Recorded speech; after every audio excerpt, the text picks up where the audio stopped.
Indian art and culture का series चल रहा है हमारा नितिन सिंघानिया से। तो आज का जो लेक्चर होगा हमारा वो मुग़ल पीरियड आर्किटेक्चर के ऊपर होगा, और इसके बाद हमारा जो कॉलोनियल आर्किटेक्चर होगा उस पर होगा लेक्चर। तो हम स्टार्ट करते हैं मुग़ल पीरियड आर्किटेक्चर के बारे में। तो जिस तरीके से हम देखे थे कि दिल्ली सल्तनत के टाइम पे जो इंडो इस्लामिक जो आर्किटेक्चर्स हैं वो बहुत ज़्यादा प्रिविलेज पे थे अपने, ठीक है। तो लोधी पीरियड के टाइम आते आते जो है ये डिक्लाइन हो गया था, और ये फिर से अराइवल हुआ, फिर से मतलब रिवाइव हुआ जब मुगल्स इंडिया में आए उसके बाद, ठीक है। मुगल्स के इंडिया में आने के बाद फिर से ये आर्किटेक्चर जो है वो रिवाइव हुआ, मतलब कि इंडो मुस्लिम जो आर्किटेक्चर हुआ करता था। तो फिर इनिशियली दिल्ली सल्तनत में क्या था कि एक दो आर्किटेक्चर, मतलब कि इंडियंस कुछ आर्किटेक्चर और कुछ जो पर्शिया रोमन उधर से आते थे आर्किटेक्चर, मिक्स इन्फ्लुएंस था, ठीक है। लेकिन यहाँ पे अगर देखा जाए एक जो बहुत ही यूनिक है कि मुग़ल पीरियड आर्किटेक्चर में जो लोकल पॉपुलेशन का आर्किटेक्चर जो स्टाइल हुआ करता था, जो राजपूत प्रोविंस का जो स्टाइल हुआ करता था, सबका मिक्स लिया जाता है। जिस तरीके से आप देखोगे कि जयपुर वाले एरिया में जो आर्किटेक्चर आपको मिलेंगे, ठीक है, और उसका कुछ इन्फ्लुएंस जो है कि अकबर के जो आर्किटेक्चर है उसमें भी मिलेगा। इसलिए माना जाता है क्योंकि अकबर के टाइम पे ही सबसे ज़्यादा आर्किटेक्चर बने थे। अकबर के जो गुरु थे वो जो सिख थे, ठीक है, वो जो अकबर के गुरु थे वो सिख थे। तो काफ़ी इस तरीके से वो जो है सिख से भी बहुत ज़्यादा इन्फ्लुएंस थे, अपने गुरु को बहुत मानते थे, और हिंदू से भी बहुत ज़्यादा इन्फ्लुएंस थे, ठीक है। इसलिए उन्होंने एक जो है कि रिलीजन स्टार्ट किया था, फाउंड किया था, दीन इलाही रिलीजन, ठीक है। इसमें क्या होता है कि सभी रिलीजन से, चाहे वो मुस्लिम इस्लामिक हो, चाहे वो हिंदू हो, चाहे सिख हो, पर्शियन, सभी रिलीजन से क्या करते थे, कुछ जो है पार्ट जो बेस्ट पॉइंट होता था उसको उठा के एक रिलीजन का फाउंडेशन किए थे, दीन इलाही रिलीजन। उसके बाद इन जो ये माना जाता है कि अकबर जो थे, एनसीईआरटी में जो मेंशन है नितिन सिंघानिया में, कि एक जो है कि जोधा भाई से शादी किए थे, जो एक कि राजपूत की लड़की थी, मतलब कि राजपूत से बिलोंग करती थी, उनसे शादी किए थे। तो इनका बेटा जो जहांगीर हुआ था वो हाफ हिंदू और हाफ जो है वो मुस्लिम था। तो ऐसे ही जहांगीर ने भी काफ़ी ज़्यादा, जहांगीर के आर्किटेक्चर में भी इन्फ्लुएंस थोड़ा सा हिंदुज़म और ये सब का देखने को मिलेगा। लेकिन जब जहांगीर का बेटा औरंगजेब आता है, ठीक है, जब औरंगजेब का टाइम आता है लास्ट में, तो औरंगजेब जो है वो काफ़ी ज़्यादा जो है कि ज़्यादा पैट्रनाइज करता है मुस्लिम का, वो टूवर्ड्स मतलब मुस्लिम ओरिएंटेड ज़्यादा हो जाता है, हिंदुज़म पे उतना ध्यान नहीं देता, ना ही उसको उसका जो आर्किटेक्चर पे कुछ दिखाई देता है कि वो काफ़ी हिंदू को जो है कि मानता हो, उसके रिलीजन की रिस्पेक्ट करता। औरंगजेब के टाइम पे ये थोड़ा सा डिक्लाइन हो गया था। तो जो कि मुग़ल पीरियड के टाइम पे जो रूलर्स आए हुए थे, तो रूलर्स के जो भी उनका कल्चर था, रूलर्स का जो भी उनका पॉलिटिकल ओरिएंटेशन था, उसकी छाप जो है उनके आर्किटेक्चर से ही पता चलता है। आर्किटेक्चर से ही जो पता चलता है कि वो किस तरीके की उनकी सोच रही होगी। तो हम एक एक रूलर्स का स्टार्ट करेंगे और उसके बारे में डिटेल में फीचर्स और कुछ एग्जाम्पल्स जो बनाए हैं उसने वो कहाँ पे लोकेटेड है उसके बारे में पढ़ेंगे। तो बाबर जो बनाए थे, बाबर का टाइम पीरियड जो था, बाबर जब इंडिया में आया तो 4 साल ही यहाँ पे था, उसके बाद उसका डेथ हो गया था। इनका ये माना जाता है कि 4 साल जब बाबर इंडिया में था तो वो तो लोगों से वार ही कर रहा था उस समय, ज़्यादा टाइम वो वार में स्पेंड कर दिया था, तो कुछ उसको ज़्यादा टाइम मिला नहीं आर्किटेक्चर वगैरह बनाने का, ठीक है।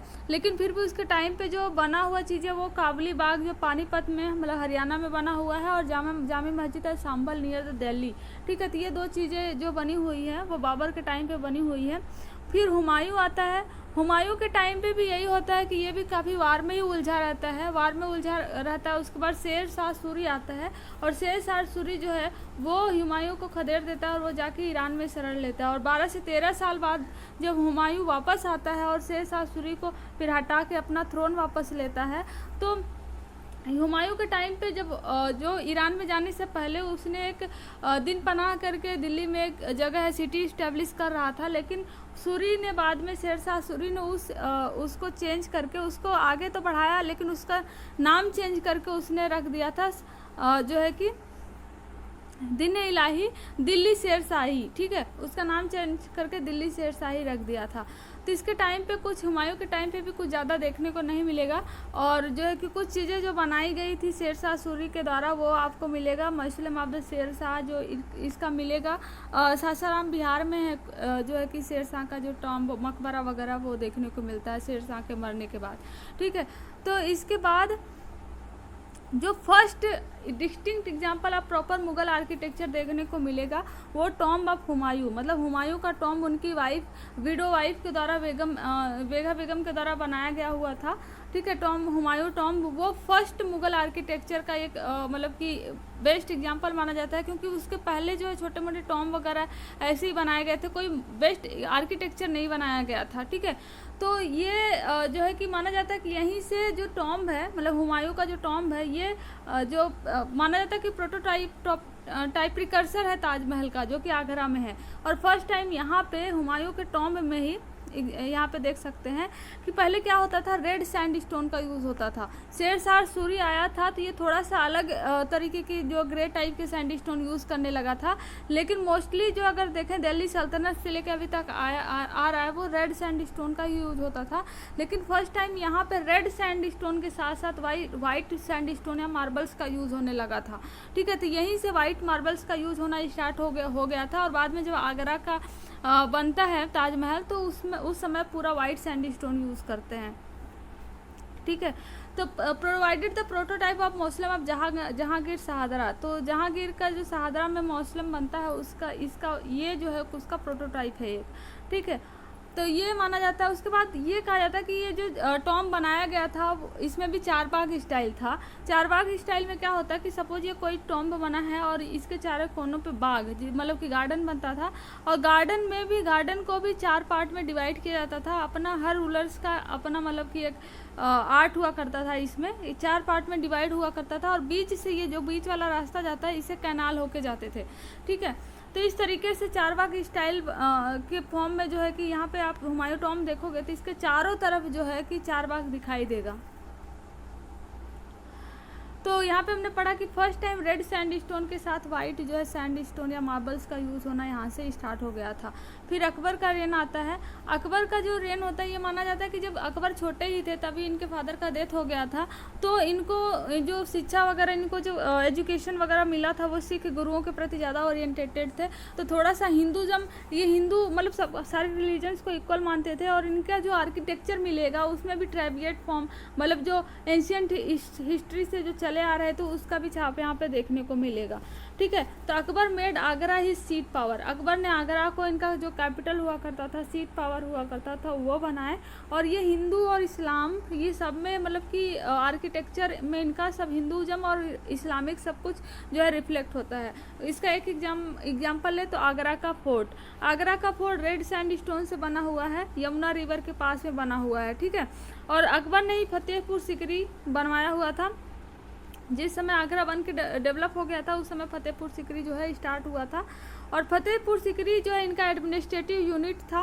और इवन द यहाँ पे प्राइवेट और पब्लिक रेसिडेंस भी माना जाता है कि यहाँ पे है जो एक दूसरे के एकदम क्लोज प्रॉक्सिमिटी है। और जो ये स्टाइल था हमने देखा था कि इस तरीके से जो ट्राइबिएट स्टाइल जो एंशियंट आर्ट में बनता हुआ आ रहा था, मतलब गेट इस तरीके से हुआ करता था, तो इसी तरीके से ट्राइबिएट स्टाइल में ही इन्होंने पूरा जो है आर्किटेक्चर पे लगभग बनवाया हुआ है। जैसे फतेहपुर सिकरी का ये एग्जाम्पल देख लो, तो किस तरीके से इनके गेट अगर देखोगे तो गेट ट्राइबिएट स्टाइल में सारे बने हुए हैं। ठीक है, और जो और एग्जाम्पल है कुछ जो इस टाइम के अकबर के पीरियड के द्वारा बने हुए हैं वो है बुलंद दरवाज़ा, पंचमहल, दरगाह ऑफ सलीम चिश्ती है ना, दरगाह ऑफ द सलीम चिश्ती, दीवाने खास, दीवाने आम, जोधाबाई पैलेस, जामा मस्जिद एंड इबादत खाना। तो जो पंचमहल है ये बहुत ही बेस्ट एग्जांपल है। Panchmahal highest and most impressive structure माना जाता है। हाईएस्ट माना जाता है क्योंकि ये 5 जो मंजिला होता है ना, 5 फ्लोर उस तरीके से बना हुआ है और सारे फ्लोर पे एक ओपन टेरेस है। ठीक है, और इस तरीके से इसकी हाइट जो है काफ़ी अच्छी खासी हो जाती है। और ओपन टेरेस हर जगह, हर मंजिला पे ओपन टेरेस देखने को मिलेगा और ट्राइबिएट स्टाइल में ये बना हुआ है। ठीक है, जिस तरीके से बुद्धिस्ट का विहार बना करता था उस स्टाइल में ये बना हुआ है। तो इस तरीके से देखेंगे तो सारे रिलीजन का इन्फ्लुएंस यहाँ पे देखने को मिलेगा। यहाँ ऊपर देखोगे तो टॉम से भी स्ट्रक्चर मिलेगा जो इस्लामिक है। ठीक है, और इनका गेटवे वगैरह ट्राइबिएट जो कि हिंदुज़म में आता है। और जो इसका अंदर प्लेटफॉर्म और जगह है वो एक बुद्धिज्म आर्किटेक्चर की तरह बना हुआ है। तो एक पर्टिकुलर रिलीजन जैसे जो है ओरिएंटेड नहीं है, इनका सारे रिलीजन में जो है वो इक्वल छाप देखने को इनके आर्किटेक्चर में मिलेगा।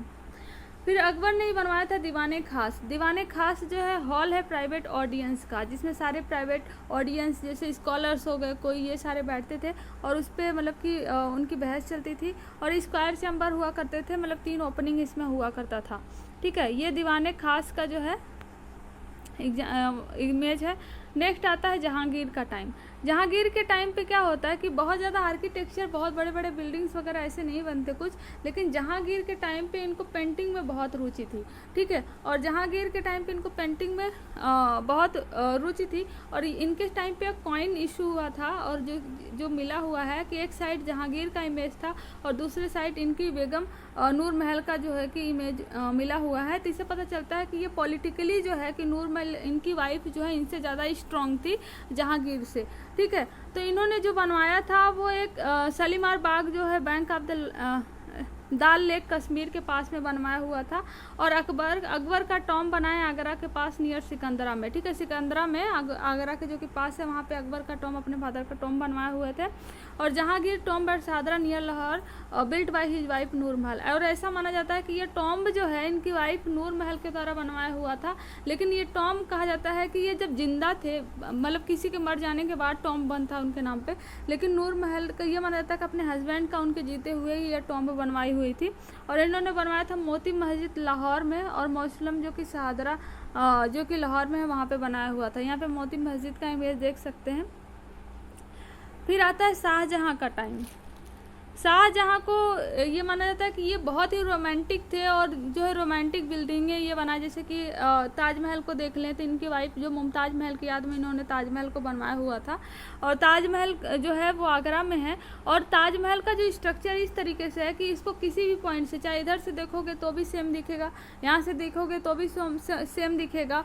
और ये जो स्थित है मतलब कि ताजमहल, वो bank of the Yamuna river का जो किनारा है वहाँ पे स्थित है। और इनका यही था कि यहाँ पे जो चारबाग स्टाइल देखने को मिलेगा कि इस तरीके से, ये एक साइड जो ताजमहल है, ठीक है, दूसरे साइड जो है कि गार्डन है, इधर भी गार्डन है, इधर भी गार्डन है, लेकिन यहाँ पे कोई गार्डन नहीं है क्योंकि यहाँ से यमुना रिवर होकर निकलती है। क्योंकि ये चाहते थे कि इसका स्ट्रक्चर इस तरीके से हो कि ये यमुना रिवर को फेस कर रही हो। तो इस तरीके से ताजमहल का बनवाया गया हुआ था शाहजहाँ के द्वारा, जो कि आगरा में है। ठीक है, और इसके बाद इन्होंने जो बनवाया हुआ था खास महल, दीवाने खास, मोती मस्जिद और जामा मस्जिद जो कि दिल्ली में है, इनके द्वारा फिर बनवाया गया हुआ था।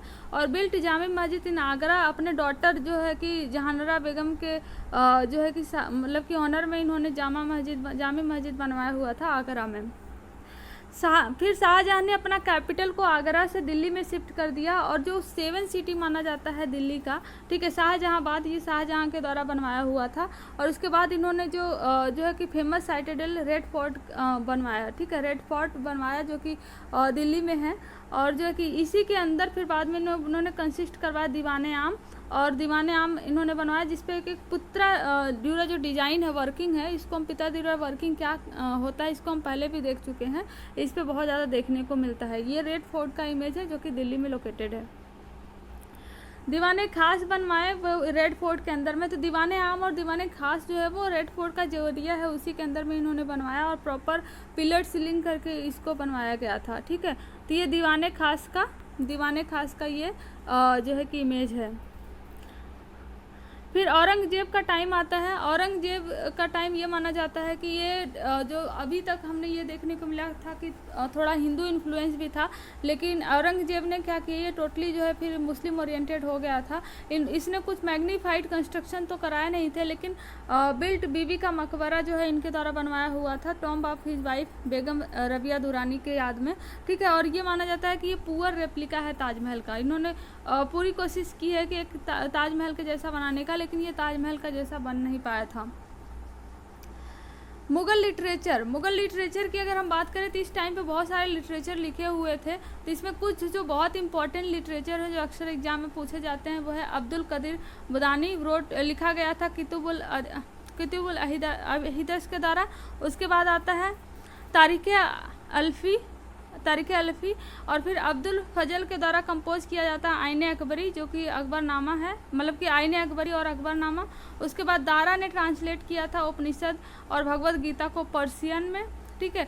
और जहांगीर ने कंपोज किया था जो है कि तुझके जहांगीरी, एक पर्शियन लैंग्वेज में, और पैटर्नाइज किया था वैल्यूएबल डिक्शनरी, मतलब कि फरंगे जहांगीरी जो है एक डिक्शनरी इन्होंने पैटर्नाइज किया हुआ था। खान अब्दुल रहमान के द्वारा ट्रांसलेट किया गया था बाबर तजुके बाबरी, ठीक है, जो कि पर्शियन लैंग्वेज में था और जो बाबर के ऊपर लिखा हुआ बुक है। मिर्जा मोहम्मद कासिम ने लिखा था आलमगीरी नामा, ठीक है। तो ईश्वर दास नगर ने लिखा हुआ था फतहूत आलमगीरी। तो ये सब कुछ बुक थे जो इस टाइम पे लिखे हुए थे, जो एग्जाम में कभी कभी मैच कराने को दे दिया जाता है कि इस टाइम पे जो लिटरेचर लिखे हुए थे। और गुप्ता पीरियड में जो संस्कृत में लिटरेचर लिखे हुए थे तो किसके द्वारा लिखा हुआ था, एक तो मुगल पीरियड का जो लिटरेचर है, एक गुप्ता पीरियड का जो लिटरेचर है, दोनों ही लिटरेचर जो है वो बहुत ही इंपॉर्टेंट है। गुप्ता पीरियड का लिटरेचर हमने कंप्लीट कर लिया है।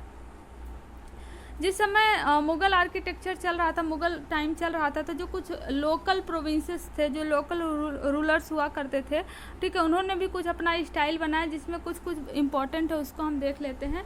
एक तो Rajput architecture style, Rajput architecture style में आता है मन महल अगर देखें, और फिर जो जयपुर में बहुत फेमस है हवाई महल, ठीक है। तो इसमें क्या होता था कि इस बालकनी निकली हुई होती थी, झरोखे हुआ करते थे, तो इस बालकनी से जो है कि राजा बाहर निकल के आते थे। तो ये हवाई महल मिलता है जयपुर में, और उसके बाद जंतर मंतर भी जयपुर में है। तो यहाँ पे बस कुछ ज़्यादा पढ़ना नहीं है, क्या स्टाइल है, कुछ इतना ज़्यादा यहाँ से पूछता नहीं है, ठीक है। और उसके बाद जैन आर्किटेक्चर स्टाइल थोड़ा सा इम्पॉर्टेंट है। इसका प्रोमिनेंट फीचर है जो चौमुख फेस टेम्पल हुआ करता था, मतलब कि चारों ओर से इसके दरवाजे हुआ करते थे, और 4 तीर्थंकर प्लेस होते थे, मतलब कि चारों पॉइंट्स पे, ठीक है। तो इसका एग्जांपल हम देखें तो आदिनाथ टेम्पल जो है वो है। तो मतलब देवगढ़ टेम्पल अगर यूपी में देखें, एलोरा, बादामी, अहियोल, जो कुछ इम्पोर्टेंट है जैन आर्किटेक्चर के। तो ये कुछ इम्पोर्टेंट हमारे जो है कि आर्ट एंड कल्चर का था, जो मेडाइवल पीरियड से है। उसके बाद हम कॉलोनियल आर्किटेक्चर पढ़ेंगे, फिर पेंटिंग आर्किटेक्चर, हम पेंटिंग जो है पेंटिंग्स के बारे में पढ़ेंगे, जो कि बहुत इंपॉर्टेंट है और इस साल के लिए काफ़ी ज़्यादा इम्पॉर्टेंट